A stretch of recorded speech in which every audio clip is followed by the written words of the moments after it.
Hello everyone, welcome to PW only IAS. दोस्तों, स्वागत है आप सभी का आज के सेशन के अंदर, जहां पर हम पिछले एक वीक यानी कि 21 सितंबर से लेकर 28 सितंबर 2024 के बीच में जो भी कुछ इंपॉर्टेंट इकोनॉमी के पर्सपेक्टिव से करंट अफेयर्स होंगे, उनको हम आज के सेशन में डिस्कस करेंगे। Plus at the same time कुछ क्वेश्चंस हम प्रैक्टिस करेंगे प्रीलिम्स पर्सपेक्टिव से, एंड एक मेंस का क्वेश्चन भी हम यहाँ पे डेफिनेटली डिस्कस करेंगे ही करेंगे। चलिए दोस्तों, स्टार्ट करते हैं आज के सेशन को। अगर आपको आज के सेशन की पीडीएफ चाहिए तो आप मेरा जो टेलीग्राम चैनल है ऋषभ शर्मा सर पीडब्ल्यू, यहाँ पर जाके आप इसकी पीडीएफ एक्सेस कर सकते हो। इसके अलावा और भी जो बहुत इंपॉर्टेंट कंटेंट होता है, मैं यही टेलीग्राम चैनल पे आपके साथ शेयर कर देता हूँ। दोस्तों, पहला जो हम टॉपिक डिस्कस करेंगे वो है आपका फेड रेट कट के बारे में। देखो, एक्चुअल में होता क्या है, जैसे इंडिया में हमें रिजर्व बैंक ऑफ इंडिया देखने को मिलता है, हमारा जो सेंट्रल बैंक है। उसी तरह से अगर मैं बात करता हूँ ना यूएसए की, तो वहां पर आपको फेड देखने को मिलेगा। ठीक है। अब होता क्या है, फेड भी क्या करेगा वहां पर वो भी अपने यहाँ पे जो रेट है उनको ऊपर नीचे कर सकता है। अब आप लोग जैसे रेपो रेट के बारे में जानते होंगे। अब रेपो रेट में क्या होता है, रेपो रेट में तो यही होता है कि अगर आप रेपो रेट को इंक्रीज कर रहे हो, इसका कारण ये होता है कि आप जो महंगाई बढ़ी हुई है उसको कंट्रोल करने की कोशिश करते हो। जब भी आरबीआई को लगता है कि भाई महंगाई बहुत ज़्यादा है, तो रेपो रेट को बढ़ाने के माध्यम से वो यहाँ पर इन्फ्लेशन को कंट्रोल करने की कोशिश करते हैं। ऑन द अदर हैंड, जब आरबीआई को लगता है लेट्स से ग्रोथ को इंक्रीज करना है, तो उस केस में आरबीआई क्या करेगा, आरबीआई रेपो रेट को कम करेगा। रेपो रेट को कम करेगा तो उस तरह से क्या होगा, आरबीआई से बैंकों तक जो पैसा होगा वो कम रेट पे पहुंचेगा, एंड अकॉर्डिंगली बैंक भी, जो आम इंसान है, उसको लोन आसानी से दे पाएंगे, कम किस्तों पे लोन उसको मिल जाएगा, तो उससे ग्रोथ बढ़ जाएगी। यही होता है। बिल्कुल इसी तरह से सेम चीज फेड के केस में होती है। तो फेड भी अपने रेट ऊपर नीचे करता रहता है, डिपेंडिंग ऑन द फैक्ट उसको क्या चाहिए। अगर उसको इन्फ्लेशन कंट्रोल करना होता है तो रेट बढ़ा दिया जाता है। ऑन द अदर हैंड, अगर मान लो उसको ग्रोथ को प्रमोट करना होता है, तो उस केस में रेट को कम कर दिया जाता है। अभी रिसेंटली क्या हुआ है, रिसेंटली यहाँ पर 50 बेसिस पॉइंट्स कट किया है फेड के द्वारा। आप 50 बेसिस पॉइंट कह लो या फिर कह लो 0.5%, इतना कट किया है। कट मतलब कम किया है। कम क्यों किया होगा, ताकि ग्रोथ को हम यहाँ पे प्रमोट कर पाए। अब अभी आप नोटिस कर पाओगे, यहाँ पर बताया गया है कि क्या क्या रीजन रहे इस फेड रेट के डिसीजन के। पहली बात तो आप नोटिस करोगे, अभी मार्केट में जो महंगाई है यूएसए के अंदर वो कम है। पिछले कई साल में ना बहुत ज्यादा महंगाई देखने को मिली। 2022 के बीच में तो यूएसए में जो इन्फ्लेशन थी वो 9% हो गई थी। अभी वो धीरे धीरे कम होते होते अब 2.5% के आसपास आ चुकी है। तो इन्फ्लेशन ज्यादा नहीं है, तो रेट ज्यादा रखने का कोई सेंस नहीं बनता। तो रेट कम करके ग्रोथ बढ़ाने की कोशिश है। बाकी अभी करंटली आप नोटिस करोगे यूएसए में मैन्युफैक्चरिंग सेक्टर श्रिंक हो रहा है। तो हमारी यहाँ पे हमारी मतलब फेड की ये कोशिश है कि और नई नई इंप्लॉयमेंट अपॉर्चुनिटीज हम यहाँ पे प्रमोट कर पाएं। तो अगर रेट्स कम होंगे, उससे कहीं ना कहीं इन्वेस्टमेंट बढ़ेगा, एंड लोगों की इंप्लॉयमेंट यहाँ पे इंक्रीज हो पाएगी। इसके साथ ही साथ अगर हम बात करें तो बेरोजगारी दर अभी यूएसए में 4.2% चल रहा है, जो कि ज़्यादा है। तो कोशिश यही है कि रेट कम करके यहाँ पर एम्प्लॉयमेंट को इंक्रीज किया जाए।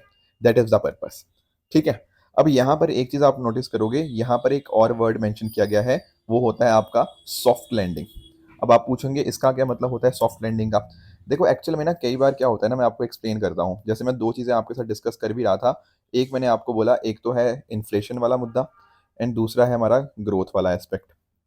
राइट। कई बार पता क्या होता है, कई बार ना इन्फ्लेशन बहुत ज्यादा होती है। ठीक है।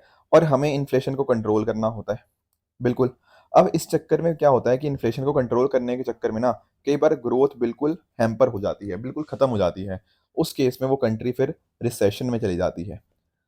तो होगा क्या कि आपने भले ही इन्फ्लेशन को कंट्रोल कर लिया, पर ग्रोथ आपने बिल्कुल ही आप भूल गए। उस केस में आप अगर रिसेशन में चले जाओगे ना, इसको बोला जाता है हार्ड लैंडिंग। कि आपने इन्फ्लेशन को तो कंट्रोल कर लिया, पर बिल्कुल ही देश की जो अर्थव्यवस्था थी उसकी हालत बहुत खराब हो गई। पर अगर मान लो आप इन्फ्लेशन को कंट्रोल कर लेते हो, साथ ही साथ ग्रोथ उतनी ज्यादा हैम्पर नहीं होती, मतलब ग्रोथ थोड़ी बहुत कम हो जाएगी, पर आपने दोनों चीजों के ऊपर भी बैलेंस बना लिया कि इन्फ्लेशन भी कंट्रोल कर ली, एंड ठीक ठाक आपने ग्रोथ भी अचीव कर ली। अगर ये दोनों चीजें आप अचीव कर लेते हो ना, इसको बोलते हैं हम सॉफ्ट लैंडिंग। हालांकि ये टर्म्स आपकी ज्योग्राफी वगैरह में भी आप पढ़ते होंगे, ठीक है, बट ये इकोनॉमी के टर्म्स भी आपको पता होने चाहिए। सॉफ्ट लैंडिंग का मतलब यही है कि इन्फ्लेशन को कंट्रोल किया, बट साथ साथ ग्रोथ का भी थोड़ा ध्यान रख लिया। हार्ड लैंडिंग का मतलब क्या होता है कि इन्फ्लेशन को कंट्रोल होगी, पर ग्रोथ बिल्कुल ही नीचे आ चुकी थी, एक तरह से जो अर्थव्यवस्था थी वो रिसेशन में चली गई। ये बात आपको पता होनी चाहिए। तो यहाँ पर कोशिश यही है यहाँ पे कि सॉफ्ट लैंडिंग हम यहाँ पे अचीव कर पाएँ, जहाँ पर क्या हो, आपका हाई लेवल ऑफ इन्फ्लेशन को हम कम करें, ठीक है? बीइंग ब्रॉट डाउन मतलब नीचे लेकर आएँ और रिसेशन को अवॉइड करते हुए, that is the focus of Fed, ठीक है? अब एक चीज़ और दिमाग में आएगी, सर ये क्या और क्या तरीका होता है? जैसे आप यहाँ पे नोटिस करोगे ना, जैसे इंटरेस्ट रेट कम किया, अब इंटरेस्ट रेट कम हुआ, उससे कहीं न कहीं क्या होगा? उससे सब लोगों के पास पैसा आसानी से पहुँचेगा। पैसा आसानी से पहुँचेगा तो सब लोग क्या करेंगे? सब लोग खर्चा करेंगे, आपकी जो कंपनीज़ होंगी, वो भी इन्वेस्टमेंट करेंगी। इन सभी चीज़ों से क्या होता है ना, आपकी गुड्स की डिमांड बढ़ती है। और आप जानते भी हो, जब मैं बात करता हूँ आपकी जीडीपी की, जीडीपी क्या हुई? सी प्लस आई प्लस जी प्लस एनएक्स, बिल्कुल यही होता है। जीडीपी मैंने कई बार आप लोगों के साथ डिस्कशन किया हुआ है। तो जब लोगों के पास पैसा आएगा, तो क्या आपको नहीं लगता कि कंजम्पशन एक्सपेंडिचर बढ़ेगा? बिल्कुल बढ़ेगा। आपका इन्वेस्टमेंट एक्सपेंडिचर बढ़ेगा? बिल्कुल बढ़ेगा। इससे क्या होता है? इससे आपकी जीडीपी इंक्रीज हो जाती है। एक बात आपको और ध्यान में रखनी है कि इंटरेस्ट रेट से ना आपके वस्तुओं के दाम भी बढ़ते हैं।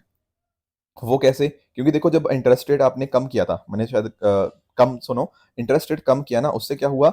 उससे कहीं न कहीं सब जगह के पास, हर किसी के पास पैसा है, उससे कहीं न कहीं डिमांड बढ़ रही है चीज़ों की। और जब आप नोटिस करोगे कि गुड्स तो उतनी ही है, पर उन गुड्स की जो डिमांड है वो इंक्रीज़ होती जा रही है, तो डेफ़िनिटली उससे क्या होता है? उससे वस्तुओं के दाम बढ़ जाते हैं। तो ये बात भी आपको पता होनी चाहिए कि प्राइस ऑफ गुड्स क्या होता है। ठीक है? इसके अलावा और क्या इम्पैक्ट होता है सर इस चीज़ का? इसके अलावा नोटिस करना, आप लोग ना बॉन्ड्स के बारे में समझते होंगे, ठीक है? बॉन्ड क्या होता है? बॉन्ड एक तरह का डेट इंस्ट्रूमेंट हुआ, ठीक है? जैसे मान लो किसी को पैसा उधार पे चाहिए, ठीक है? मान लो आपकी सरकार है या फिर आपकी कोई कंपनी है, इनको पैसा कुछ उधार पे चाहिए, ठीक है? तो ये पता क्या करेंगे? एक बॉन्ड पेपर लेकर आएँगे, ठीक है? जिस इसके ऊपर कुछ चीज़ें मेंशन होंगी कि मान लो ये 100 रुपए का बॉन्ड है, ठीक है? 10% इंटरेस्ट रेट है एंड 2 साल का है। तो होगा क्या? मैं एज़ एन इन्वेस्टर इस बॉन्ड को खरीद लूँगा। कैसे खरीदूँगा? ₹100 देकर, ठीक है? मैंने ₹100 का ये बॉन्ड खरीद लिया।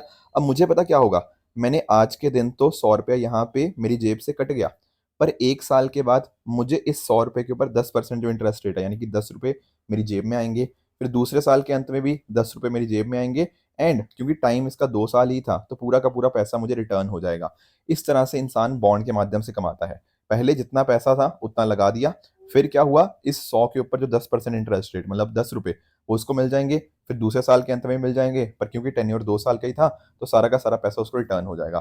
तो इस तरह से लगाया ₹100 था, ₹100 वो वापस भी मिल गया 2 साल के बाद, plus at the same time कुछ मुझे कूपन्स यहाँ पे मिले हैं। तो इस तरह से बॉन्ड के माध्यम से कोई कमा सकता है। ठीक है? तो इसी तरह से सरकार को भी पैसा उधार पे चाहिए होता है, तो सरकार भी इस तरह से ही आपके बॉन्ड्स को इश्यू करती है। बिल्कुल ठीक बात है। अब एक चीज़ होती है यहाँ पर जिसको हम जानते हैं बॉन्ड यील्ड के नाम से। एक्चुअल में आप एक चीज़ समझो, ये ₹100 तो है यहाँ पे इसका, पर ये आने वाले समय में ये प्राइसेज़ मार्केट में बदलाव हो सकते हैं। कैसे चेंज होंगे? मान लो इस बॉन्ड की डिमांड बढ़ गई, सब लोग इस बॉन्ड को खरीदना चाहते हैं, तो हो सकता है ना ये जो बॉन्ड है अब ₹100 का ना मिलके मार्केट में ₹102 का मिले। तो इससे क्या हुआ? डिमांड की वजह से आपके बॉन्ड का प्राइस बढ़ गया। और अगर मान लो आपका बॉन्ड का प्राइस बढ़ गया, ₹102 हो गया, पर मिलेगा तो कितना आपको? मिलेगा तो ₹110 ही, लेट्स से अगर 1 साल की बात थी। तो एक्चुअल में इस केस में क्या होगा ना, आपको प्रॉफिट सिर्फ़ और सिर्फ़ ₹8 का हो रहा है। आपने खरीदा ₹102 का, मिल आपको 110 ही रहे हैं। पहले आपको 100 के ऊपर 110 मिल रहे थे, तो पहले ₹10 एक्स्ट्रा मिल रहे थे, अब ₹8 मिल रहे हैं। तो यहाँ पर पता क्या हुआ? आपकी जो यील्ड है, बॉन्ड यील्ड, वो नीचे आ चुकी है। तो एक्चुअल में क्या होता है ना, जब आपका प्राइस बढ़ता है, उससे आपकी बॉन्ड यील्ड नीचे आ जाती है। तो ये रिलेशन आपको बिल्कुल पता होना चाहिए कि जो बॉन्ड यील्ड होती है ना, वो प्राइस के इनवर्सली प्रोपोर्शनल होती है। समझ गए इस बात को? ठीक है। तो टेक्निकली हुआ क्या? बॉन्ड यील्ड का मीनिंग क्या हुआ?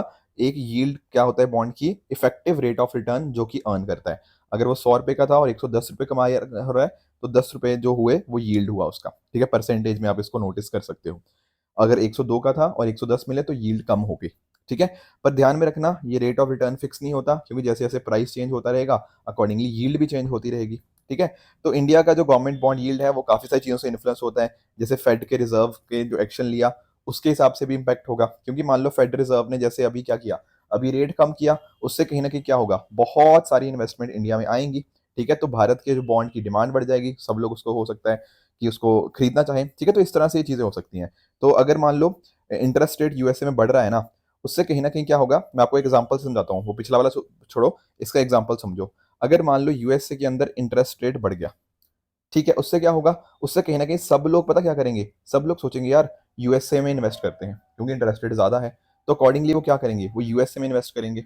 एंड इससे कहीं ना कहीं भारत की जो गवर्नमेंट सिक्योरिटीज़ हैं उनकी डिमांड कम हो जाएगी, एंड उससे जो यील्ड है उनकी वो बढ़ जाएगी, क्योंकि डिमांड और यील्ड इन्वेर्सली प्रोपोर्शनल होते हैं। इसी तरह से बाकी चीज़ों का भी इम्पैक्ट आता है, जैसे आरबीआई का कोई एक्शन हो गया वो भी इम्पैक्ट करेगा, बाकी चीज़ें भी इस तरह से इम्पैक्ट होती हैं। तो ये चीज़ें आपको बतानी चाहिए कि बॉन्ड यील्ड कैसे कैसे चेंज होती है। अब इसके अलावा ना एक चीज़ होती है जिसको हम बोलते हैं यील्ड इन्वर्जन, उसको भी हम समझ लेते हैं। एक्चुअल में आप एक चीज़ समझो, अगर मान लो मैं आपको एक चीज़ बोलूँ कि आपको कोई चीज़ शॉर्ट टर्म के लिए करनी है वर्सेस आपको लॉन्ग टर्म के लिए करनी है, तो नॉर्मली पता क्या होता है, नॉर्मली जैसे जैसे टाइम ज़्यादा होता रहता है, जैसे जैसे मैच्योरिटी ज़्यादा होती रहती है, अकॉर्डिंगली ना आपकी जो बॉन्ड यील्ड है वो इंक्रीज होती है। कुछ इस तरह के ग्राफ होता है। यहाँ पर मैं बता रहा हूँ टाइम, यानी कि मैं मैच्योरिटी को यूज़ कर रहा हूँ, और यहाँ पर मैं वर्ड यूज़ कर रहा हूँ यील्ड परसेंटेज। नॉर्मली ये सिचुएशन होती है कि जैसे जैसे टेन्योर बढ़ता रहता है, टाइम पीरियड बढ़ता रहता है, अकॉर्डिंगली जो यील्ड परसेंटेज होती है वो यहाँ पे बढ़ती है। पर कई बार ऐसा होता है ये यील्ड कर्व ना उल्टी हो जाती है इस तरह से, इसको बोलते हैं इन्वर्जन। क्या बोलते हैं इसको, यील्ड का इन्वर्जन होना, उल्टा हो जाना। अब आप सोचो, जहां पर टेन्योर ज्यादा है वहां यील्ड कम है, जहां पर टेन्योर कम था वहां पर यील्ड ज्यादा है। इसका मतलब क्या है, इसका मतलब बहुत ही सिंपल है। जब भी आपके सामने कभी भी यील्ड इन्वर्जन हो, इसका मतलब होता है कि वहां पर रिसेशन आने वाला है। क्यों, ऐसा क्यों? इसका कारण बहुत ही सिंपल है। इन्वर्टेड यील्ड कर्व पता क्या दिखा रही है, ये दिखा रही है कि जैसे जैसे मैच्योरिटी बढ़ रही है, अकॉर्डिंगली क्या हो रहा है, आपकी यील्ड परसेंटेज कम हो रही है। इसका मतलब ये है कि जो इन्वेस्टर्स है ना, वो एक्सपेक्ट ये करते हैं कि फ्यूचर में जो ग्रोथ रेट होगी वो नीचे गिरेगी। क्यों? क्योंकि जो डिमांड है मनी की, ठीक है ना, वो कहीं ना कहीं बहुत कम हो जाती है, ठीक है, एंड उस वजह से यील्ड कम हो जाती है। तो जब भी इन्वेस्टर्स को ये लगता है कि आने वाले समय के अंदर जो आपकी ग्रोथ रेट है वो नीचे गिरने वाली है, वो रिसेशन में जाने वाली है, अकॉर्डिंगली हमें एक उसका इंडिकेशन मिल जाता है यील्ड इन्वर्जन से, क्योंकि वहां पर क्या होता है, लॉन्गर टर्म मेच्योरिटी के लिए कम यील्ड देखने को मिलती है। तो ये यील्ड इन्वर्जन का कॉन्सेप्ट भी आपको पता होना चाहिए। बाकी इसके अलावा अगर आप नोटिस करना चाहते हो कि जो फेड ने आपका रेट कम किया उसकी वजह से क्या क्या भारत के ऊपर इम्पैक्ट आएगा, तो पहली चीज़ ये है कि इससे इन्वेस्टमेंट इंक्रीज होगी। ठीक है, इन्वेस्टमेंट क्यों इंक्रीज हो रही है, क्योंकि यहाँ पे नोटिस करो कि फेड ने क्या किया, फेड ने रेट कम कर दिया ना, उससे क्या होगा, यूएसए में और इंडिया में जो भी रेट चल रहा होगा उनका जो फर्क है वो डेफिनेटली क्या हो जाएगा, वो डेफिनेटली बढ़ जाएगा, क्योंकि यहाँ पर कम किया है पर इंडिया ने अभी कम नहीं किया। इससे क्या होगा, वहां से बहुत सारे लोग क्या कर सकते हैं, वो इंडिया में पैसा इन्वेस्ट करने की कोशिश करेंगे। समझ गए इस बात को? और इंडिया में पैसा आएगा तो हमारी स्टॉक मार्केट में एक बूम आ सकता है कि हमारी स्टॉक मार्केट में पैसे पैसा आ रहा है। ठीक है, इसके अलावा अगर हम बात करें, इंडिया में आएंगे बहुत सारे डॉलर्स, तो डॉलर्स और रुपये के बीच में जो रिलेशनशिप था वो भी चेंज हो जाएगा, क्योंकि डॉलर्स बहुत ज़्यादा आ चुके हैं एंड उनको चाहिए कि रुपये के अंदर इंडिया में इन्वेस्ट करें। तो क्या होगा, रुपये की यहाँ पे डिमांड बढ़ेगी एंड अकॉर्डिंगली भारत का जो रुपया है वो यहाँ पर एप्रिशिएट करेगा। और जब रुपया एप्रिशिएट होता है तो आप जानते हो इंपोर्ट सस्ते हो जाते हैं एंड एक्सपोर्ट जो होते हैं वो महंगे हो जाते हैं। इसके अलावा अगर हम बात करें, यहाँ पर आप इसका रिलेशनशिप गोल्ड के साथ भी देख सकते हो। होता क्या है कि जब आप इस तरह से इंटरेस्ट रेट्स कम हो जाते हैं, उससे कहीं ना कहीं लोग बॉन्ड्स वगैरह में कम पैसा डालते हैं एंड अकॉर्डिंगली गोल्ड वगैरह के अंदर ज़्यादा पैसा डालते हैं, तो इससे गोल्ड के प्राइसेस भी ऊपर जाते हुए देखने को मिल जाते हैं। तो ये सारे पॉइंटर्स आपको पता होने चाहिए कि कौन सी चीज़ कैसे यहाँ पे इम्पैक्ट होती है। बाकी ग्लोबल ग्रोथ, दुनिया भर में ग्रोथ देखने को मिलेगी, बहुत सारे फंड नई नई मार्केट्स के अंदर जाएंगे, एंड इससे कहीं ना कहीं आरबीआई को भी अपनी पॉलिसी के अंदर आने वाले समय में हो सकता है चेंज करना पड़े। तो ये सब पॉइंटर्स आपको पता होने चाहिए। बहुत ही टेक्निकल कॉन्सेप्ट थे, पर कैसे कैसे क्या लिंकेज है, कई बार यहाँ पर यूपीएससी ने ऐसे सवाल हमसे पूछे हुए हैं, तो ये चीज़ों का हमें कंप्लीट आइडिया होना चाहिए। ठीक है, देखो दूसरा जो हम टॉपिक डिस्कस करेंगे वो है आपका शस्त्र रामानुजन अवार्ड के बारे में। थोड़ा सा इसको समझेंगे, बट बिफोर दैट ना मैं आपको एक चीज़ एक्सप्लेन करना चाहता हूँ जिसका नाम है प्रिजनर्स डिलेमा। अब आप पूछेंगे ये क्या मुद्दा है प्रिजनर्स डिलेमा, ध्यान से सुनना इस मुद्दे को। देखो मान लो दो लोग हैं, ठीक है, अब हमें एक चीज़ पता है कि दो लोगों ने चोरी करी है, ठीक है, पर हमें ना मतलब गवाही चाहिए, हमारे पास कोई प्रूफ नहीं है इस चीज़ का, तो हमें इन दोनों की गवाही चाहिए कि ये मान जाए कि हमने ही चोरी करी है, तब हम इनको अकॉर्डिंगली वहाँ पे पेश किया जा सकता है जज के सामने एंड बाकी सारी चीज़ें। अब होता पता क्या है, अब दो सिनेरियो है, मैं आपको एग्जांपल इसी से समझाता हूँ। मान लो जैसे दो लोग थे, ठीक है, एक ये वाला पर्सन मान लो ऑरेंज वाला, एक ये वाला मान लो ब्लू वाला, और हमने यहाँ पर ना इनके सामने कंडीशंस दे दी। अब प्रिजनर ए एक अलग कमरे में बैठा हुआ है, प्रिजनर बी एक अलग कमरे में बैठा हुआ है, ठीक है। अगर मान लो ऐसा होता है कि हम पहले वाले से बातचीत करते हैं एंड वो मान लेता है अपना गुनाह, वो कन्फेस कर लेता है, एंड दूसरा वाला भी अपना गुनाह कबूल कर ले कि हाँ हमने ही मिलकर चोरी करी हुई है, तो दोनों को सजा मिलेगी 5 साल और 5 साल की। ठीक है। अगर ऐसा होता है कि पहले वाले ने कन्फेस कर लिया, पर पहले वाले ने मान लिया कि हाँ हम दोनों ने मिलकर चोरी करी है, पर दूसरे वाले ने मना कर दिया कि नहीं ऐसा कुछ नहीं हुआ, तो अब क्योंकि पहले वाले ने आपके पुलिस वालों का साथ दिया इन्वेस्टिगेशन के अंदर, तो हम उसको तो छोड़ देंगे, पर इसने क्योंकि पुलिस वालों के साथ कोऑपरेट नहीं किया, फिर इसको हम 20 साल जेल में रखेंगे। और क्या सिनेरियो हो सकता है? और सिनेरियो ये हो सकता है कि प्रिजनर बी कन्फेस कर दे और ए चुपचाप रहे, ए गुनाह कबूल ही ना करे। उस केस में क्योंकि प्रिजनर बी ने आपकी पुलिस की मदद करी थी, हम उसको छोड़ देंगे, पर प्रिजनर ए को 20 साल जेल में रखेंगे। और एक चौथी सिचुएशन ये है कि अगर दोनों के दोनों ही अपना गुनाह ना कबूल करें, दोनों के दोनों बोले कि हमने नहीं चोरी करी, तब पता क्या होगा? तब इनको सजा मिलेगी 1 और 1 साल की। आप लोग एक काम करो, 2 मिनट वीडियो पॉज करो, मुझे बताओ कि इन दोनों को करना क्या चाहिए। क्या इनको शांत रहना चाहिए, या इनको अपना गुनाह कबूल कर लेना चाहिए, या प्रिजनर ए को कुछ करना चाहिए, प्रिजनर बी को कुछ और करना चाहिए? बताओ। देखो एक्चुअल में अगर आप नोटिस कर रहे होंगे ना इन सारी सिचुएशंस को, अगर आप लॉजिकली सोचोगे तो लॉजिकली आपके दिमाग में आएगा सर सबसे कम सजा इनको यहाँ पे मिल रही है। कहाँ पे? यहाँ पे। ये कौन सी सिचुएशन है? जब ए भी चुपचाप रहे, बी भी चुपचाप रहे, मतलब दोनों ने अपना गुनाह कबूल नहीं किया। तब ऐसा होगा कि दोनों 1-1 साल की जेल करेंगे, फिर वापस फ्री घूम लेंगे, है ना? यही होगा। पर एक्चुअल में ना जब इस चीज को हमने थोड़ा लोगों के बिहेवियर को समझा, तो हमने रियलाइज किया कि ऐसा हो ही नहीं रहा।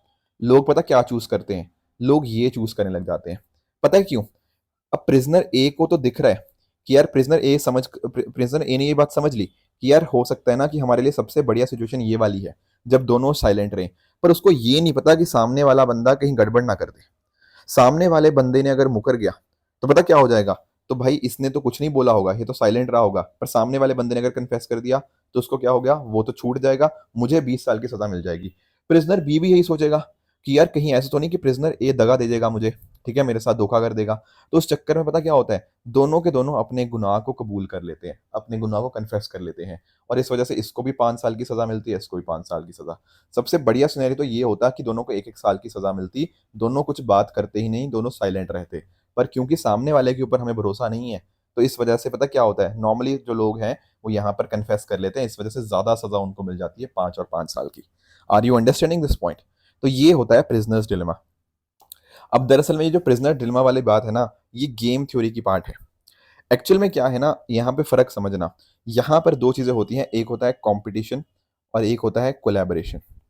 इकोनॉमिक्स के अंदर जो बिहेवियरल इकोनॉमिक्स होता है ना, उसमें एक पार्ट है गेम थ्योरी का ही। तो ऐसा देखा जाता है कि अगर इन दोनों ने कोलैबोरेशन किया होता, साथ में मिलकर इस गेम को खेला होता, तो दोनों के लिए फायदे था, 1 साल 1 साल सजा मिलती। पर इन्होंने क्या किया? इन्होंने क्या किया? कंपटीशन किया। इन्होंने कोलैबोरेशन नहीं किया। कोलैबोरेशन नहीं किया तो दोनों को ज्यादा सजा देखने को मिली। यही है आपका prisoner's dilemma. Are you understanding this point? कई बार इसको हम इंटरनेशनल रिलेशन में भी बात करते हैं। कंट्रीज को लगता है कि आपस में compete करके हम बढ़िया करेंगे, पर ऐसा नहीं है। अगर आप आपस में कोलैबोरेशन करो तो उससे शायद ज़्यादा आप सीख सकते हो, ज़्यादा एक दूसरे के साथ मिलकर काम किया जा सकता है। कई बार कई देशों के बीच में युद्ध हो जाता है काफ़ी कारणों की वजह से, या ठीक है ना, इस तरह से कंपटीशन कई बार हो जाता है और नेगेटिव कंपटीशन हो जाता है, उससे नुकसान होता है। पर देखो इंडिया और चाइना भी है, जैसे अब बहुत सारी मुद्दों पे हम अग्री नहीं करते एक दूसरे के साथ, पर कहीं ना कहीं अगर आप नोटिस करो, अगर एशिया के दो बड़े देश साथ में होते, अच्छा रिलेशनशिप होता दोनों देशों के अंदर, तो हम एक्सपेक्ट करते ना कि यार दोनों देश मिलकर आगे बढ़ते, है ना, बाकी कंट्री से हम काफी अच्छा कर पाते। पर होता यही है दरअसल में कि प्रिजनर डिल्मा वाली चीज हमारे सामने आ जाती है, जिस वजह से कोलैबोरेशन के ऊपर फोकस ना करते हुए कंपटीशन आ जाता है, जिस वजह से दोनों को नुकसान होता है। अब यही सब चीजें गेम थ्योरी के अंतर्गत आती हैं, जो कि बिहेवियर इकोनॉमिक्स का पार्ट है। और इवन अगर हम बात करें ना, जो रामानुजन जी की, श्रीनिवास रामानुजन जी की, जिनको हम जानते हैं, ठीक है, इनका बहुत बड़ा कंट्रीब्यूशन रहा है गेम थ्योरी के अंदर, ठीक है, उन्होंने बहुत सारी बातें यहाँ पे करी हैं। इवन यहाँ पे जो मैथमेटिक्स है ना, उसकी फील्ड के अंदर यहाँ पे इन्होंने बहुत ज़्यादा काम किया है, जिस वजह से हर साल इनके जन्म दिवस 22 दिसंबर को हम सेलिब्रेट करते हैं इस नेशनल मैथमेटिक्स डे।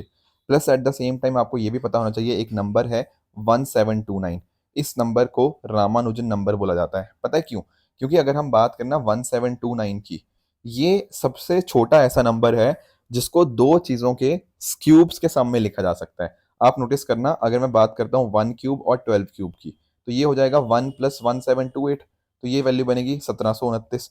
उसी तरह से अगर आप नोटिस करोगे 9 क्यूब प्लस 10 क्यूब की, तो ये बनेगा 729 + 1000, ये बन जाएगा 1729। तो ये जो नंबर है ना, this is the smallest number expressible as a sum of two different cubes in two ways. ये बात आपको पता होनी चाहिए। अब क्योंकि इनका इकोनॉमिक्स के अंदर, मैथमेटिक्स के अंदर इतना ज़्यादा इंपॉर्टेंस रहा है रामानुजन जी का, तो हमने यहाँ पर एक अवार्ड बना रखा है, शस्त्र रामानुजन अवार्ड। अब यहाँ पर क्या होता है, एक हमारे पास अकेडमी है, Shanmuga art science technology and research academy. ये यहाँ पर हर साल एक अवार्ड देती है एक यंग मैथमेटिशियन को जिसने मैथमेटिक्स की फील्ड के अंदर बहुत कुछ इंपॉर्टेंट कंट्रीब्यूशन किया होता है। तो यहाँ पर 2024 का जो रामानुजन प्राइज यहाँ पे दिया जा रहा है वो अलेक्जेंडर डन ऑफ जो जॉर्जिया इंस्टीट्यूट ऑफ टेक्नोलॉजी, इनको यहाँ पे दिया जा रहा है क्योंकि इन्होंने बहुत सारा यहाँ पे प्राइम नंबर्स के अंदर और बाकी चीज़ों के अंदर बहुत इंपॉर्टेंट रोल प्ले किया है। तो ये जो अवार्ड होता है यहाँ पर $10,000 का कैश प्राइज और एक साइटेशन देखने को मिल जाता है। ठीक है, तो आप नोटिस करोगे जो ये शस्त्र यूनिवर्सिटी कैंपस है ना आपका तमिलनाडु के अंदर, तो उस दिन को मतलब 22 दिसंबर को श्रीनिवास रामानुजन के बर्थडे के ऊपर यहाँ पर ये अवार्ड को प्रेजेंट किया जाता है।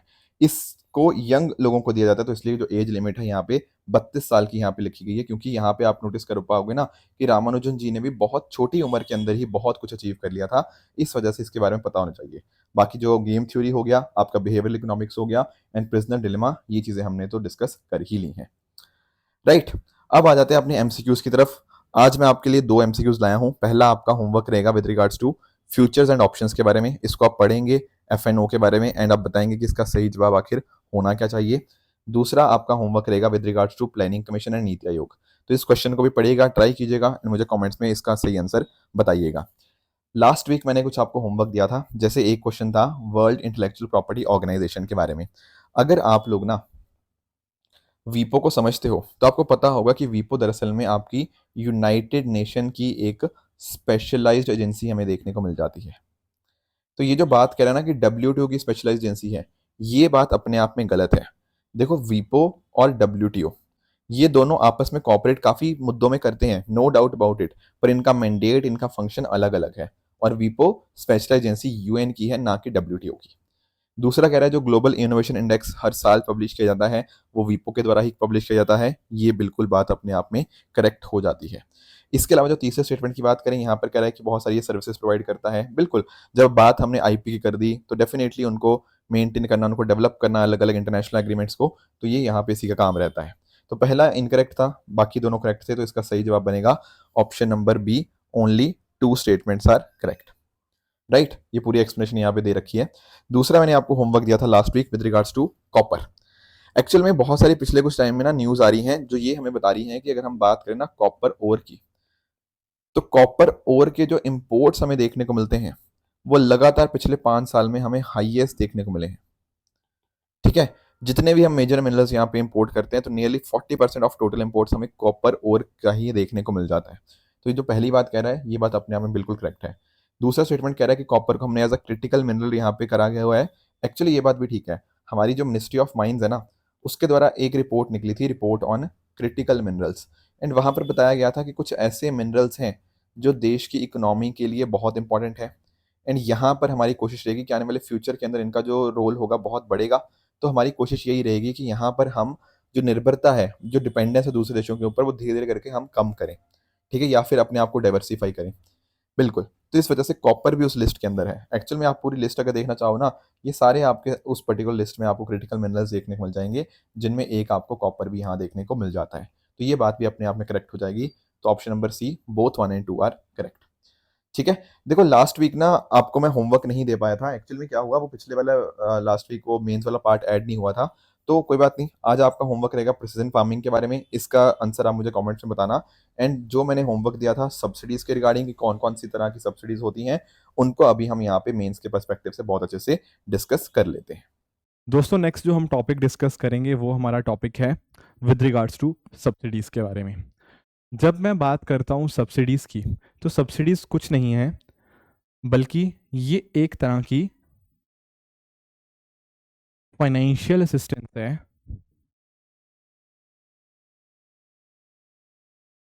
जो कि आपकी सरकार प्रोवाइड करती है किसी एक पर्टिकुलर एंटिटी को।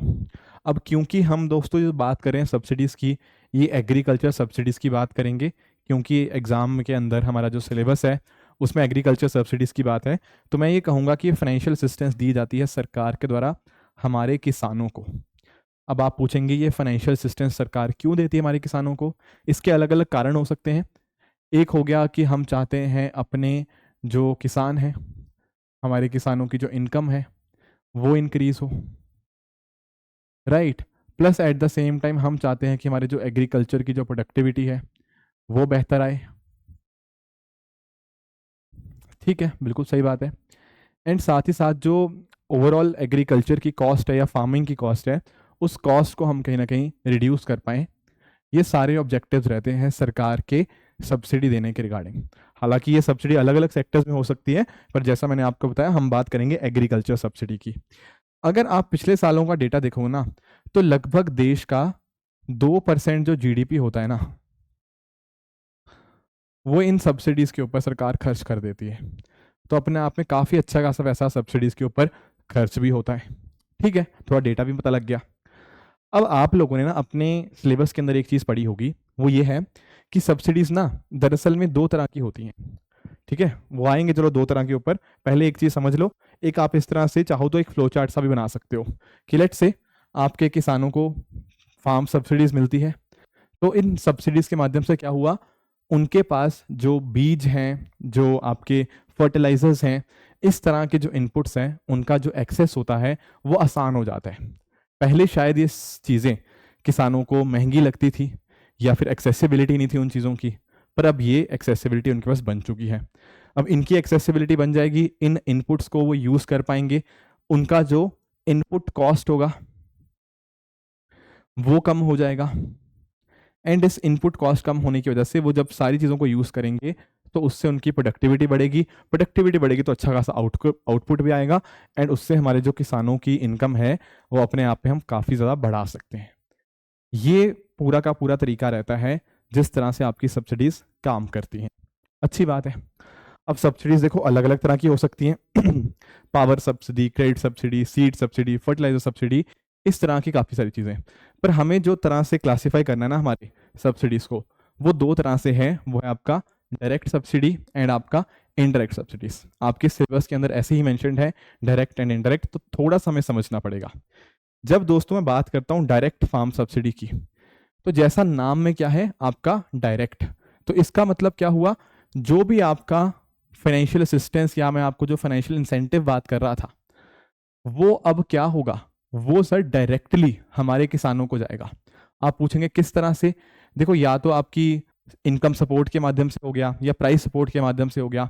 जैसे आप लोगों ने प्राइम मिनिस्टर किसान स्कीम्स का नाम सुना होगा, पीएम किसान, किसान सम्मान निधि।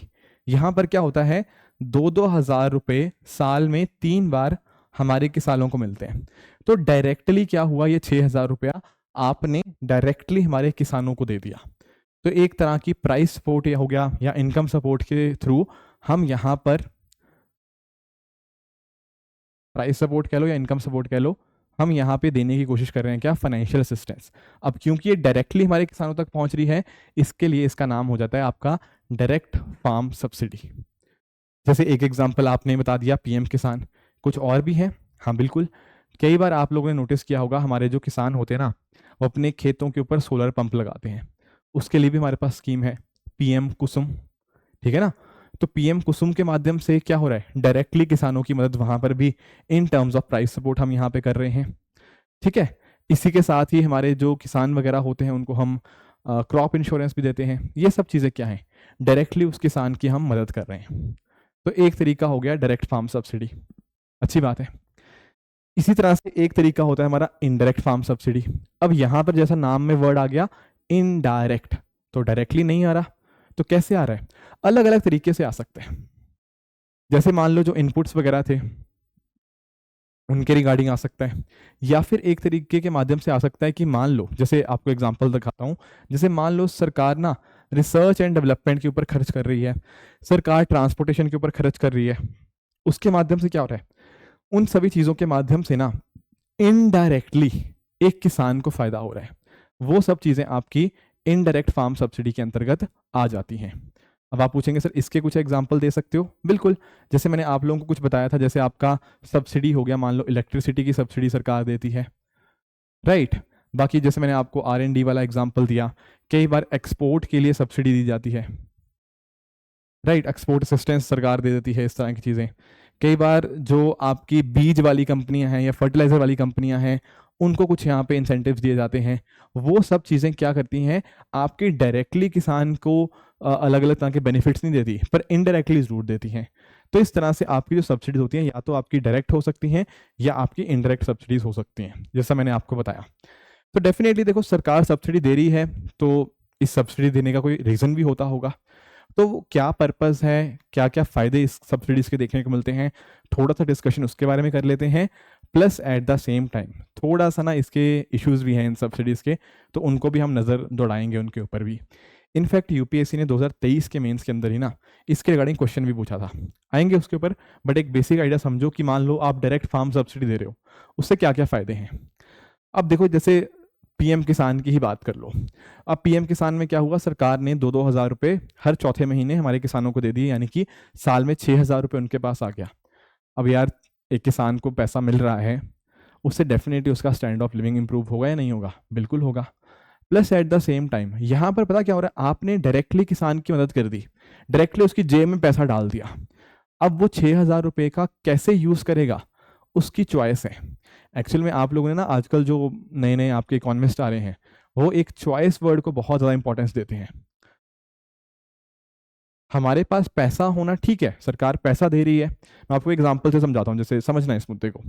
मान लो सरकार ने मुझे कुछ दे दिया, लेट से सरकार ने मुझे खाने के लिए राशन दे दिया, ठीक है, खराब चीज़ नहीं है, ठीक है, दे दिया, ओके।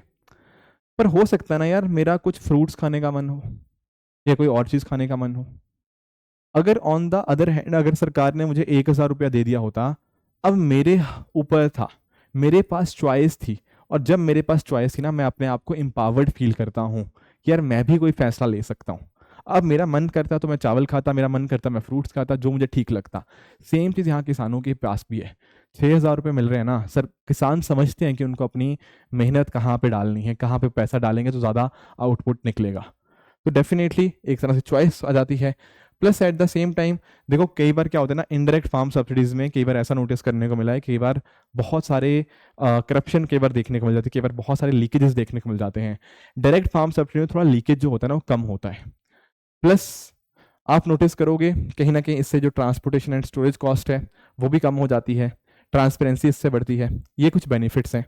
इस तरह से आपकी जो इनडायरेक्ट फार्म सब्सिडी है उसके भी कुछ बेनिफिट्स हैं, क्योंकि आप लोगों ने नोटिस किया कि किसानों को बहुत सारे अलग अलग तरह के इनपुट्स चाहिए होते हैं। अब सरकार वही सब इनपुट्स वहाँ पे उनके लिए अवेल करवा रही है, उनकी प्रोडक्टिविटी इंक्रीज करने के लिए। तो डेफिनेटली यहाँ पर जब चीज़ें उनको आराम से मिलेंगी हमारे किसानों को, तो उनके लिए बेनिफिट तो आएगा ही आएगा। इसके साथ ही आपके मान लो किसानों को हम यहाँ पे ट्रेनिंग दे रहे हैं या फिर टेक्नोलॉजी का इस्तेमाल कर रहे हैं, टेक्नोलॉजी के माध्यम से भी कहीं ना कहीं क्या हो रहा है, आपके किसान ज़्यादा एम्पावर्ड फील हो रहे हैं। इंडिया में मुझे पता है, देखो हम उतना टेक्नोलॉजी का इस्तेमाल नहीं कर पा रहे हैं, पर बाकी देशों में जो हम देखते हैं ना, चाहे आपका आर्टिफिशियल इंटेलिजेंस हो, आपका प्रिसिजन फार्मिंग हो, स्मार्ट एग्रीकल्चर हो गया, ये जो इस तरह के, या फिर आपके ड्रोन्स का इस्तेमाल हो गया, है ना, ये सब चीज़ों का जो इस्तेमाल है उससे एग्रीकल्चर की प्रोडक्टिव अपने आप में बहुत बढ़ती है। तो ये भी हमें मदद कर रहा है। बाकी देखो, जो सरकार कई बार इंफ्रास्ट्रक्चर सब्सिडीज देती है, उससे एडवांसमेंट्स आते हैं। साथ में ही अगर आप नोटिस करो, एग्रीकल्चर को ना जब लोग कहीं ना कहीं एक ऑक्यूपेशन की तरह देखने के शुरू कर देते हैं, तब क्या होता है, तब लोग दूसरी जगह के ऊपर डिस्टेंस माइग्रेशन नहीं करते। कई बार क्या होता है ना कि एक इंसान को दूसरी जगह माइग्रेट करने के अलावा और कोई ऑप्शन ही नहीं बचता, उसको यही दिखता है कि यार मुझे दूसरी जगह जाना ही पड़ेगा, क्योंकि यहाँ पर तो कुछ अपॉर्चुनिटीज़ है ही नहीं। पर कहीं ना कहीं जब अच्छी सब्सिडीज़ उनको मिलती हैं जो कि आपके उस सेक्टर को हार्म ना करे, ऐसी सब्सिडीज़ की वजह से फ़ायदा यही रहता है कि आपका वो सेक्टर ओवरऑल ग्रो होता है, प्लस लोग उस सेक्टर से मूव आउट नहीं करते, एंड जो डिस्टेंस माइग्रेशन होता है उसको भी रोका जा सकता है, इवन दूसरे और सेक्टर्स के रिगार्डिंग भी। फायदे तो देखो दोनों के हैं, नो डाउट अबाउट इट। पर अगर मैं बात करता हूँ ना, ये जो सब्सिडीज दी जाती हैं, इसकी वजह से काफ़ी सारा नुकसान भी होता है। आप पूछेंगे कैसा नुकसान? देखो, जब आपने बात कर दी कि जैसे फॉर एग्जांपल पीएम किसान की मान लो बात कर दी है, अब लोगों की जेब में हम पैसा डाल रहे हैं 6 हज़ार रुपये, जैसे मैंने आपको कहा, पर क्या देश में सारे किसानों को इसका लाभ मिल रहा है? नहीं मिल रहा। कुछ एक कारण काफ़ी सारे हैं, एक्सक्लूजन क्राइटेरिया एक अलग चीज़ है, दैट्स अ सेपरेट थिंग। पर आप नोटिस करोगे सारे किसानों का तो बैंक अकाउंट नहीं बना हुआ, तो दिक्कत आती है। फाइनेंशियल इंक्लूजन की जब हम बात करते हैं, अवेलेबिलिटी की, अफोर्डेबिलिटी, एक्सेसिबिलिटी। फाइनेंशियल इंक्लूजन आज के समय है ही नहीं, अभी तक मतलब उस लेवल तक नहीं पहुंच पाई है, स्पेशली ग्रामीण क्षेत्रों के अंदर। तो फाइनेंशियल इंक्लूजन ना होने की वजह से क्या होता है, कई बार जो सब्सिडीज़ का फ़ायदा जिन किसानों को मिलना चाहिए उन तक नहीं मिल पाता। एक ना बहुत ही इंटरेस्टिंग चीज़ बोली जाती है कि देखो ये जो सब्सिडीज़ मिलती है ना, इसका जो फ़ायदा होता है ना, वो अक्सर ऐसा देखा गया कि बड़े बड़े किसान उनको मिल जाता है, हमारे छोटे किसानों को बिल्कुल नहीं मिल पाता। मैंने आप लोगों को कई बार बताया है कि 86% जो देश में किसान है वो आपके स्मॉल एंड मार्जिनल फार्मर्स हैं। तो जो इस तरह की सब्सिडीज दी जाती हैं उसका जो फायदा था वो इन्हीं किसानों को ज़्यादा मिलना चाहिए, ना कि बड़े किसानों को। पर देखा ऐसा गया है कि बड़े किसानों को फायदा ज़्यादा मिलता है, इनको कम फायदा मिलता है।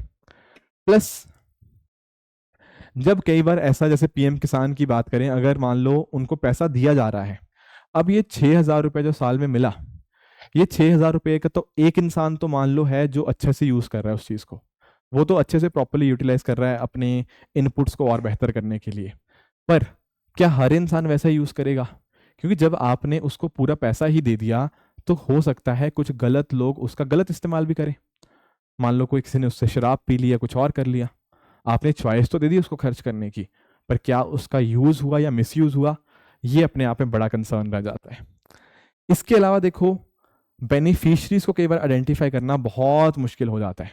मैंने बताया ना कि देखो देश में ना इतने करोड़, 140 करोड़ भारतीय हैं, किसको बेनिफिट मिलना चाहिए, किसको बेनिफिट नहीं मिलना चाहिए, ये बड़ी दिक्कत आती है। इसी दिक्कत को आप आइडेंटिफिकेशन ऑफ बेनिफिशरीज भी कह सकते हो, या फिर इंक्लूजन एंड एक्सक्लूजन एरर भी आप कह सकते हो। ये आप लोग गवर्नेंस में भी पढ़ते होंगे, मैं थोड़ा सा इसको एक्सप्लेन भी कर देता हूँ। आप लोग ना इसको समझना, आप चुटकियों में इस बात को समझ जाओगे। आप लोगों ने कई बार देखा होगा ना, जैसे सरकार जो है वो राशन देती है कि नहीं? अब जो राशन है टेक्निकली उसका बेनिफिट किसको मिलना चाहिए? जो गरीब लोग हैं उनको मिलना चाहिए। पर कई बार आप नोटिस करते हो यार कि कुछ एक ऐसे गरीब लोग होते हैं जिनका राशन कार्ड ही नहीं बना होता, या जिनको इस चीज़ का बेनिफिट मिलता ही नहीं। ऑन द अदर हैंड कुछ ऐसे अमीर लोग होते हैं, उनका भी राशन कार्ड बना होता है, मतलब राशन कार्ड के माध्यम से वो भी ये फ्री में यार सस्ते रेट के ऊपर अनाज ले रहे होते हैं। तो इसी चीज़ को बोलते हैं इंक्लूजन एंड एक्सक्लूजन एरर। कुछ ऐसे लोग लिस्ट में इंक्लूड हो जाते हैं जिनको उस लिस्ट का पार्ट नहीं होना चाहिए था। एट द सेम टाइम कुछ ऐसे लोग उस लिस्ट से बाहर हो जाते हैं जिनको इस लिस्ट का पार्ट होना चाहिए था। सेम चीज़ यहाँ किसानों के लिए, जिन किसानों को इसका बेनिफिट मिलना चाहिए उनको मिलता नहीं, जिनको नहीं मिलना चाहिए उनको मिलता रहता है। इसके अलावा कई बार ऐसा भी देखा गया है कि मान लो जब आप उनके हाथों में डायरेक्टली पैसा देते हो, डायरेक्ट जब भी पैसा आएगा ना तो उससे कहीं ना कहीं महंगाई तो बढ़ेगी बढ़ेगी। तो ये भी एक कंसर्न हो गया। और भी कुछ इश्यूज हैं आपके सब्सिडीज के रिगार्डिंग, मैं कुछ एक पॉइंट डिस्कस कर लेता हूँ। जैसे फॉर एग्जांपल सब्सिडी में देखो, जैसे अगर मैं बात करूँ एमएसपी की, मिनिमम सपोर्ट प्राइस, ये भी एक तरह की सब्सिडी है, क्योंकि आप उनको कहीं ना कहीं आप एक तरह से प्राइस सपोर्ट ही प्रोवाइड कर रहे हो, एमएसपी मिनिमम सपोर्ट प्राइस। अब एमएसपी मान लो किसी चीज़ का ज़्यादा है, मान लो चावल का ज़्यादा है या आपके वीट का ज़्यादा है, तो हमारा जो किसान होगा वो क्या करेगा? आप बोलोगे सर उसी फसल को उगाएगा जिसका एमएसपी ज़्यादा है कि नहीं? उस चक्कर में पता क्या होता है, आप नोटिस करो देश भर के अंदर हो क्या रहा है, ज़्यादातर किसान चावल, वीट इन्हीं को उगा रहे हैं, या फिर कुछ किसान गन्ना उगा रहे हैं क्योंकि उसका एफआरपी ठीक ठाक है। तो होता क्या है, जब आपकी इस तरह की सब्सिडीज की वजह से ना हमारे देश में अन्य अन्य तरह की विभिन्न प्रकार की अगर फसलें होनी चाहिए थी, अलग अलग तरह का प्रोडक्शन होना चाहिए था, हमारा प्रोडक्शन कुछ एक चीज़ों की तरफ बायस्ड हो जाता है। इसी चीज़ को बोला जाता है मोनोक्रॉपिंग, कि क्योंकि एमएसपी ज़्यादा है तो चलो उसी फसल को उगाते रहो। आप एग्जाम्पल पंजाब का देख सकते हो, पंजाब की जो धरती है, पंजाब की जो ज़मीन है, वहाँ चावल ग्रो करना आसान नहीं है, काफ़ी मुश्किल है। पर क्योंकि एमएसपी ज़्यादा है चावल का, तो पंजाब में खूब चावल होता है। इनफैक्ट इतना ज़्यादा होता है कि देश भर में सबसे ज़्यादा उगाने वाला चावल में पंजाब दूसरे नंबर पर आता है। तो मोनोक्रॉपिंग के ऊपर हो गया। बाकी जैसे मैंने आपको बताया, नेचुरल रिसोर्सेज का मिसयूज होगा। आपको मान लो हर चीज़ पे सब्सिडी मिले जा रही है, जैसे मान लो आपके फर्टिलाइजर पे सब्सिडी। अब जैसे यूरिया है, यूरिया पे ऊपर खूब सब्सिडी मिलती है, यूरिया खूब सस्ते में मिल जाता है। अगर मान लो यूरिया सस्ते में मिल रहा है तो कई बार किसान क्या करते हैं, कई बार किसान उसको खूब डालते हैं अपनी ज़मीन के अंदर, डालते रहेंगे। उससे नुकसान क्या होता है, उससे एक टाइम के बाद आपकी मिट्टी की जो आपकी फर्टिलिटी है वो कम हो जाती है। हमें तो यही लगे ना कि मान लो एक बैग डाला यूरिया का, उससे इतना प्रोडक्शन हुआ, तो किसान को कई बार लगता नहीं यार 2 बैग डाल देते हैं, 3 बैग डाल देते हैं। तो पर्पस तो ये था ना सब्सिडी देने का कि किसानों तक वो चीज पहुंच पाए आराम से, पर उसको जरूरत से ज्यादा इस्तेमाल करना वो गलत बात हो जाती है। एंड यही सेम चीज आपकी सिर्फ फर्टिलाइजर नहीं, इरिगेशन और पावर के ऊपर भी देखने को मिलती है। कई बार आप नोटिस करते हो कि दिन भर किसी जगह पे जो ट्यूबवेल है वो चलता ही जा रहा है क्योंकि बिजली सस्ती है या बिजली फ्री में मिल रही है। तो ये नेचुरल रिसोर्सेज का जो मिसयूज हो रहा है ना, ये अपने आप में कंसर्निंग बात है, जिसका रीजन डायरेक्टली आपका सब्सिडी के साथ देखने को मिल जाता है। Plus at the same time देखो, काफी सारी जगह के ऊपर जो ग्राउंड वाटर है, नीचे से पानी निकाला जाता है फसलों को देने के लिए। जैसे आपका शुगर केन, गन्ना हो गया, आपका शुगर केन हो गया, आपका चावल हो गया, ये दोनों फसलों के लिए बहुत ज्यादा पानी चाहिए। ऐसा बताया जाता है कि चावल की आपकी जो फसल होती है ना, अगर 1 किलो आपको चावल उगाना है ना, उसके लिए लगभग 3 से 5 हजार लीटर पानी चाहिए होता है। अब सब जगह तो बारिश होती नहीं इतनी अच्छी खासी, तो कई बार क्या करना पड़ता है, नीचे से पानी निकालना पड़ता है। अब नीचे से आप पानी निकालते जाओगे तो एक दिन तो वहां पे डेजर्टिफिकेशन होगा या नहीं होगा। ये भी पानी का जो लेवल नीचे जाना ना, ये भी एक कंसर्निंग चीज़ है। बाकी देखो करप्शन जैसे और जगह पे भी होता है, लीकेजेस हो गया, बेनिफिशरीज हो गया, ये सब चीज़ें तो मैंने आपके साथ डिस्कस करी ही हैं। इसके साथ ही साथ एक जो मुद्दा रहता है वो है आपका इंटरनेशनल प्रेशर का। जैसे एमएसपी की ही बात कर लें, अब सरकार एमएसपी दे रही है, ठीक है। अब एमएसपी मान लो सरकार ने दिया किसी फसल के ऊपर, उससे आप नोटिस करो सरकार के पास वो चीज़ आ गई। अब सरकार पता क्या कर सकती है, सरकार ऊपर से कई सब्सिडीज वगैरह भी देती है, बिल्कुल ठीक बात है। अब कई बार ये जो सब्सिडीज होती है ना, इससे इंटरनेशनल लेवल के ऊपर चीज़ों के दाम ऊपर नीचे हो सकते हैं। आप पूछेंगे वो कैसे? देखो मान लो आपका जैसे चावल है, या चावल कह लो या फिर आप चीनी की बात कर लो। अगर मान लो चीनी जैसे इंडिया भी प्रोड्यूस कर रहा है, ब्राजील भी प्रोड्यूस कर रहा है, इंटरनेशनल मार्केट के अंदर किसकी चीनी बिकेगी? आप बोलोगे सर जो चीनी सस्ती होगी। अगर मार्केट में इंटरनेशनली अगर इंडिया की चीनी है और साथ में ब्राजील की चीनी है, जो चीनी सस्ती होगी इंटरनेशनल मार्केट में उसकी चीनी खरीदी जाएगी। अगर सरकार, हमारी सरकार इतनी ज़्यादा सब्सिडी दे रही है कि हमारी चीनी सस्ती होगी, तो सब लोग हमारी चीनी खरीदेंगे। इससे ब्राज़ील को नुकसान हुआ या नहीं हुआ? बिल्कुल सही बात है, हुआ। तो डब्ल्यूटीओ की जो सब्सिडीज़ होती हैं, स्पेशली अगर मैं बात करूं आपकी एम्बर बॉक्स सब्सिडीज़, ये भी कहीं ना कहीं हमें रोकती हैं इस तरह की सब्सिडीज़ देने के लिए। तो इंटरनेशनल लेवल के ऊपर कई बार ये कंसर्न्स आ जाते हैं। बाकी देखो यार, अगर एमएसपी बढ़ाना है या सब्सिडी देनी है, ये कोई ख़राब चीज़ें तो नहीं है, बट इनके पीछे ना इकोनॉमिक्स होनी चाहिए। अक्सर ऐसा देखा गया है कि कई बार मान लो किसी जगह पे इलेक्शंस है, तो इलेक्शनों की वजह से बोल दिया कि एमएसपी बढ़ा देंगे, किसानों को ये भी बेनिफिट दे दिया। अब देखो इकोनॉमिक्स के वजह से अगर आप ये चीज कर रहे हो कि किसानों को बेनिफिट मिले, वो एक अलग चीज है। पर अगर आप इलेक्शन जीतने के लिए, अपनी वोट बैंक पॉलिटिक्स के लिए ये चीज कर रहे हो, तो गलत हो जाएगा। उससे तो नुकसान ही हो रहा है, फिर सरकार का खर्चा ही बढ़ रहा है और तो कुछ हो नहीं रहा। तो ये भी एक कंसर्निंग मुद्दा है। ग्राउंड वाटर इश्यूज मैंने आपको बता ही दिया। बाकी जो फर्टिलाइजर वाली बात थी ना, वो मैंने आपको समझाई, मैं थोड़ा सा और एक्सप्लेन कर देता हूँ। जैसे ना ऐसा बोला जाता है कि आपकी जो मिट्टी होती है, मिट्टी अच्छी वही है फसलों के लिए जहां पर आपका नाइट्रोजन, फॉस्फोरस और पोटेशियम, इनकी जो रेशो है वो 4:2:1 हो। यानी कि आपकी मिट्टी में अगर नाइट्रोजन, फॉस्फोरस और पोटेशियम की ये मात्रा है ना, तो मतलब वहां पे फसलें उगाना बढ़िया रहता है। This is a fertile soil. पर हम कई बार इतने ज्यादा फर्टिलाइजर डालते हैं कि ये नंबर ऊपर नीचे हो गया है। मैं आपको एग्जांपल समझाता हूँ। जैसे मैं बात करता हूँ ना यूरिया की, यूरिया में होता सब कुछ है, पर यूरिया में सबसे ज्यादा जो मात्रा में देखने को मिलता है वो होता है नाइट्रोजन। अब आपने इतना ज्यादा यूरिया डाल दिया अपनी मिट्टी के अंदर कि उस मिट्टी में ना नाइट्रोजन बहुत ज्यादा हो गया, बाकी उतने ज्यादा नहीं हो पाए। तो आज के समय आपको बहुत सारे देश के पार्ट्स में ना ये नंबर 8:3:1 देखने को मिल रहा है कि भाई फॉस्फोरस या आपका पोटेशियम कम है, पर आपके नाइट्रोजन की मात्रा बहुत ज्यादा है। उससे मिट्टी आने वाले समय के अंदर काफी उसकी जो क्वालिटी है वो नीचे आ रही है। ये एक मुद्दा हो गया। ग्राउंड वाटर पोल्यूशन मैंने आपके साथ डिस्कस करा ही, ठीक है ना। Plus at the same time जो मैं आपको मोनोक्रॉपिंग वाला मुद्दा बताया ना, वो यहाँ पर और भी रेलिवेंट है। क्योंकि आप नोटिस करो, जब हम बात करते हैं ऑयल सीड्स की, हम ऑयल सीड दूसरे देशों से इंपोर्ट करवाते हैं। हम बहुत सारी दालें इंडिया में सारी नहीं बनती, मतलब बनती हैं पर हमारी कंजम्पशन ज्यादा है, तो हमें दालों के लिए दूसरे कंट्री से मंगानी पड़ती हैं दालें।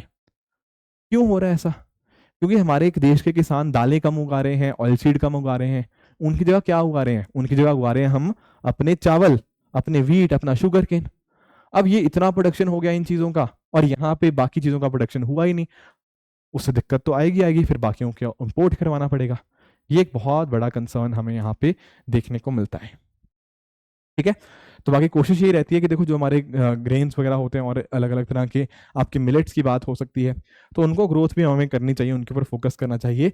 पर ये सब चीज़ें भी आपके सब्सिडीज के इश्यूज आ जाते हैं। इसके अलावा फूड इन्फ्लेशन हो गया, महंगाई बढ़ जाती है आपकी सब्सिडी देने की वजह से, क्योंकि आप नोटिस करो अगर एमएसपी बढ़ रहा है तो मतलब वो फसल का दाम बढ़ रहा है, फसल का दाम बढ़ रहा है तो मार्केट में उस फसल का जो कॉस्ट होगा वो बढ़ेगा, तो फूड इन्फ्लेशन आएगी।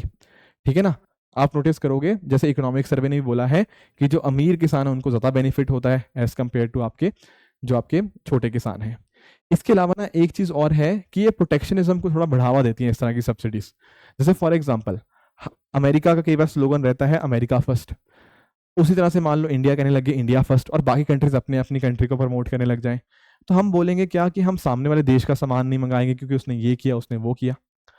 एक कंट्री सब्सिडी दे रही है, इंडिया ने इतनी सब्सिडी दी, यूएस ने इससे ज़्यादा दे दी, किसी तीसरी कंट्री ने उससे ज़्यादा सब्सिडी दे दी, तो इंडियन नुकसान किसका हो रहा है? नुकसान आम आदमी का हो रहा है। तो वो एक इशू हो गया। बाकी आप नोटिस करो यार, सरकार के पास ऐसा थोड़ी है कि पैसा खूब है, पैसा तो लिमिटेड है। अब या तो सरकार उस पैसे को लगा दे सब्सिडी देने के ऊपर, या फिर सरकार इससे कुछ ऐसा इन्वेस्टमेंट करे एग्रीकल्चर के अंदर जिसका कई कई सालों तक हमारे एग्रीकल्चर को बेनिफिट हो। या तो सरकार कर दे कि लोक लुभावन वादे कर दे, या ऐसे वादे करे जिससे कहीं ना कहीं आने वाले कई दशकों तक हमारे किसानी को फायदा होगा। तो उस पैसे को कैसे यूटिलाइज करना है वो अपने आप में बहुत इंपॉर्टेंट बन जाता है। तो यही सब चीज़ें हैं जो बात करती हैं कि कैसे कैसे हम सब्सिडीज़ को यूज़ करना चाहिए। कुछ एक आपके सामने मैं एग्जांपल्स लाया हूं जो कि आप यूज़ कर सकते हो अपने वे फॉरवर्ड के अंदर। जैसे फॉर एग्जांपल नीति आयोग का एक बहुत अच्छा सजेशन है कि देखो जो सॉइल हेल्थ कार्ड स्कीम है ना, उसको हमें स्ट्रेंथन करना होगा। अब सॉइल हेल्थ कार्ड के माध्यम से ना आपको एक्चुअल में पता लग जाता है कि आपकी मिट्टी के अंदर कौन सा न्यूट्रिएंट है एंड कौन सा नहीं है। देखो ज़रूरी थोड़ी है कि भाई पंजाब में यूरिया पड़ेगा तो महाराष्ट्र में भी यूरिया ही पड़ेगा। मेरी मिट्टी सामने वाली की मिट्टी से अलग हो सकती है। तो ऐसा कैसे हो रहा है कि भाई सब लोग ही यूरिया डाले जा रहे हैं? क्या आप ऐसा इमेजिन कर सकते हो कि उड़ीसा की मिट्टी और आपके गुजरात की मिट्टी सेम है? नहीं, अलग अलग है ना। तो मेरी खेती के ऊपर जो मिट्टी है उसके अंदर कुछ अलग फर्टिलाइजर की जरूरत हो सकती है, उसकी मिट्टी में कुछ अलग फर्टिलाइजर की जरूरत हो सकती है, पर क्योंकि यूरिया सस्ता है तो सब लोग वही डालते रहते हैं। तो सॉइल हेल्थ कार्ड जब अच्छे से इंप्लीमेंट होगा, मतलब जो कि हुआ है, उसको और अगर हम बढ़ाएं तो एक किसान को अच्छे से पता लग पाएगा कि उसकी मिट्टी में आखिर कमी किस न्यूट्रिएंट की है। हो सकता है आपका नाइट्रोजन है आपकी मिट्टी के अंदर, आपको सिर्फ फास्फोरस डालना था। तो वो चीज़ें अगर हम करेंगे ना, सॉइल हेल्थ कार्ड हमारी स्कीम अच्छे से और स्ट्रेंथन होगी, तो नीति आयोग का मानना है कि ये सारे खर्चे हम कहीं ना कहीं टैकल कर सकते हैं। बाकी देखो जो फर्टिलाइजर सब्सिडी पॉलिसी उसको हम रीओरिएंट करना चाहिए। At the same time micro irrigation जैसी और चीज़ों के ऊपर हम फोकस कर सकते हैं ताकि पानी का जो आपका चीज़ है उसको हम मैनेज कर पाएँ। केलकर कमेटी जी ने एक बात करी है कि धीरे धीरे करके ना हम इन सब्सिडीज को खत्म कर सकते हैं एंड उनको रिप्लेस कर सकते हैं कैपिटल इन्वेस्टमेंट्स के लिए। जो हम बात कर रहे थे लंबे समय के लिए जो हमें बेनिफिट देगा वो क्या है? आपका कैपिटल इन्वेस्टमेंट भी है। साथ ही साथ देखो ये नहीं मैं कह रहा कि सब्सिडीज बिल्कुल खत्म हो जाए, पर सब्सिडीज को रैशनलाइज करने की जरूरत है। इनका जो सब्सिडीज का स्पेशली मिसयूज हो रहा है वो अपने आप में अगर कम होगा तो उससे चीज़ें बेहतर हो पाएंगी। इसके अलावा फाइनेंशियल इंक्लूजन की एक बात रहती है कि अगर आपको किसानों तक अपना बेनिफिट्स पहुंचाना है उसके लिए ज़रूरी है कि किसानों के बैंक खाते हों, अवेलेबिलिटी हो, अफोर्डेबिलिटी हो, एक्सेसिबिलिटी हो अलग अलग तरह की फाइनेंशियल सर्विसेज की। अगर वो सब चीज़ें होंगी तो किसानों को यहाँ पर भी बेनिफिट मिलेगा। एंड लास्टली एक मुद्दा आता है सनसेट क्लॉज का। सनसेट क्लॉज का मतलब पता है क्या होता है? इसका मतलब होता है कि आप किसी को फायदा दो, किसी को बेनिफिट दो, कोई गलत बात नहीं है, पर उसकी एक एंड डेट भी लेके चलो। यार सरकार आपको मदद कर रही है, ठीक है, 1 साल के लिए मदद कर रही है, 2 साल के लिए मदद कर रही है, 5 साल के लिए मदद कर रही है, एक एंड डेट होनी चाहिए। ऐसा नहीं कि सरकार अनिश्चित काल के लिए आपको मदद करे जा रहे। तो कुछ सब्सिडीज दे, ठीक है, पर वो डेट एक एक्सपायरी डेट के साथ आनी चाहिए कि सरकार आपको मदद करेगी, आपको सशक्त बनाने की कोशिश करेगी, पर एक टाइम के बाद धीरे धीरे करके उन पर्टिकुलर चीज़ों को हमें हटाना ही होगा ताकि किसानों को फायदा हो, इसमें कोई डाउट की बात नहीं है, पर उन सब्सिडीज का मिसयूज रोका जा पाए। That should be the focus. तो इनमें से कुछ एक पॉइंटर्स आप उठा सकते हो। मैंने आपको डायरेक्ट सब्सिडी क्या होती है, इनडायरेक्ट सब्सिडी क्या होती है, सब्सिडी क्या होती है, दोनों के क्या फायदे या नुकसान क्या होते हैं, plus at the same time future में हम क्या चीज़ें ऐसी कर सकते हैं जिसके माध्यम से सब्सिडी से होने वाले नुकसान को बचाया जा पाए, and at the same time subsidies जो हमें कुछ फायदे देती हैं, कुछ पॉजिटिव देती हैं, उसको भी हम यहाँ पे इन्हेंस कर पाए। तो अगर आप इस तरह से अपने आंसर को लिखोगे तो कहीं ना कहीं आपका एक होलिस्टिक आंसर बनेगा, एंड आप चीज़ों को ओवरऑल होलिस्टिकली कवर करते हुए एग्जाम के अंदर अच्छे मार्क्स भी ले पाएंगे। ज़रूरत ये भी रहती है कि कुछ एग्जाम्पल्स की, जितने अच्छे एग्जाम्पल्स होंगे, जितने आप स्कीम्स के यहाँ पे नाम मेंशन करोगे, तो कहीं ना कहीं आपका आंसर होलिस्टिक लगेगा। तो that should be the focus when we talk about subsidies as well as direct and indirect कैसे होता है।